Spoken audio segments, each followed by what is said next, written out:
Welcome to the Explainer. So let's jump right in. Today, we are basically transforming you into a human lie detector. What if I told you that right now, today, someone close to you is planning to deceive you? I know it sounds a little crazy, but decoding human behavior is absolutely a skill you can master. And over the next few minutes, we are going to build your ultimate detective's playbook. 200. Yeah, you heard that right. 200. That is the shocking number of times most of us are lied to every single day, completely without noticing. And we aren't just talking about scammers or strangers on the internet here. We're talking about your best friend lying about where they actually went last night, your family making up some wild story about who ate your leftovers, or your boss lying about why your latest project got rejected. So treat this explainer as your official training manual. Here is our agenda. 1. The daily deception. 2. Master the baseline trick.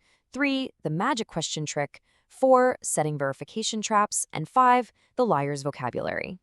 Now, we are going to pay special, hyper-focused attention to sections 2 and 3 today, the baseline and question tricks, because honestly, those two tactics are the absolute foundation of building a completely foolproof deception detection system. All right, section 1, the daily deception. Let's talk about the invisible threat of daily lies. Look, if you can't spot a lie, you are literally living in a world of fake stories. It's that simple. Everyone lies to us about everything. But here is the empowering part. Secret agents and top-tier detectives have been using hidden tricks to catch liars for decades. And today, we're going to learn those exact same tricks so you know when someone is lying before they even finish their sentence. Moving to section 2, master the baseline trick, spotting changes. Okay, let's dive into this because this is our first massive focus area. This is the foundational technique used by FBI agents. Simply put, you cannot spot a lie until you establish a baseline. Before you ask a single tricky question, you have to observe what their normal looks like. Watch them in their relaxed state. Notice their normal voice, how they sit, what they do with their hands. That's their baseline. Because once you know exactly what they look like when they're totally comfortable, you are perfectly primed to spot the exact second something shifts.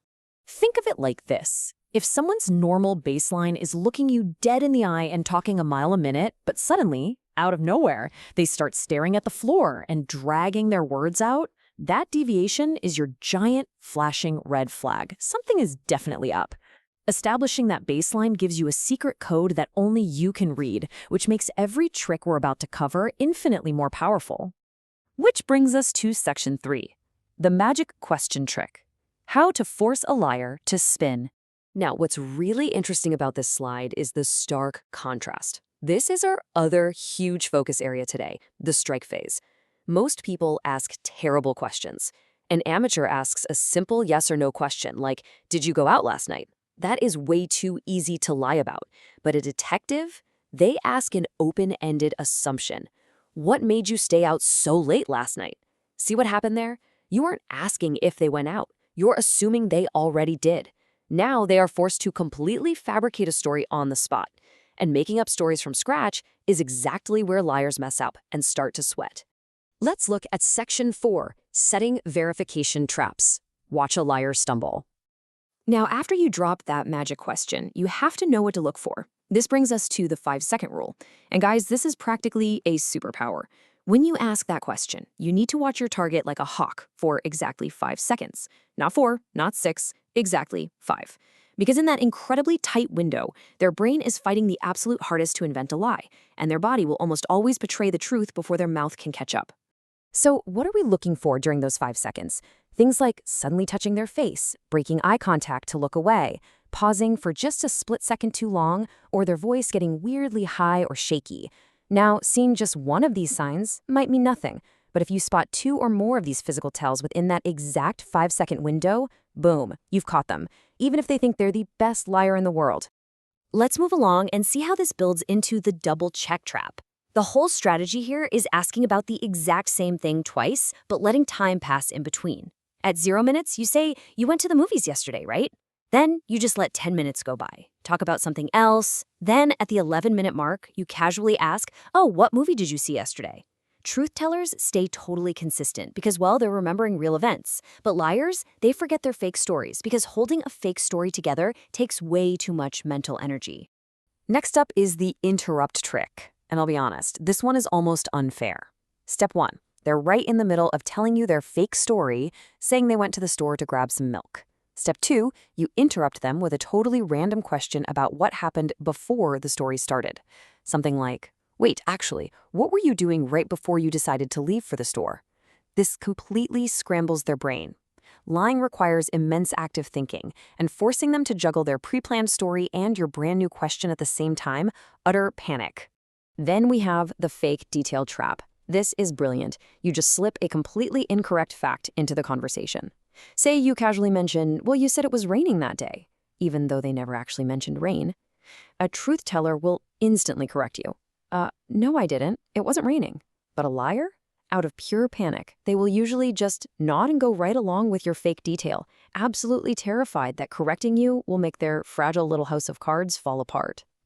All right, our final section, Section 5, the liar's vocabulary. Words betray liars.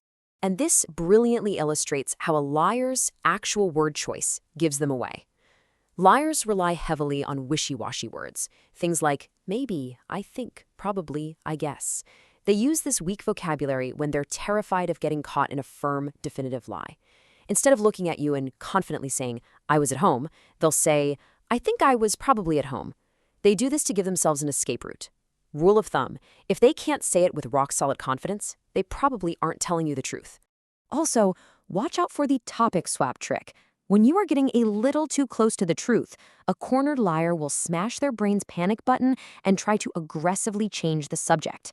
They'll try to sprint away from the conversation entirely, saying something like, oh, hey, did you see that funny video online? Or suddenly bringing up a completely random memory. It just means they're scared you are figuring the whole thing out. Now, when they try that topic swap, you need a plan. Actually, scratch that. You need an exact script. Memorize this right now. We can talk about that later, but first tell me more about. Use that exact phrasing. It gently but very firmly drags the liar right back to the original topic. I highly recommend trying this in real life, just to watch how incredibly uncomfortable they get when their one escape route gets instantly cut off. So, to wrap up our detective training today, I want you to remember this absolutely crucial rule. Combine everything we've just covered, the baseline tricks, the magic questions, the traps, with your own gut feeling. Seriously, your intuition is incredibly powerful. If something feels a little off to you, it probably is.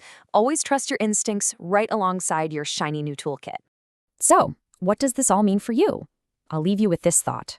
Tomorrow, or even later today, the next time someone tells you a story, a friend, a coworker, whoever, are you going to set your baseline and watch carefully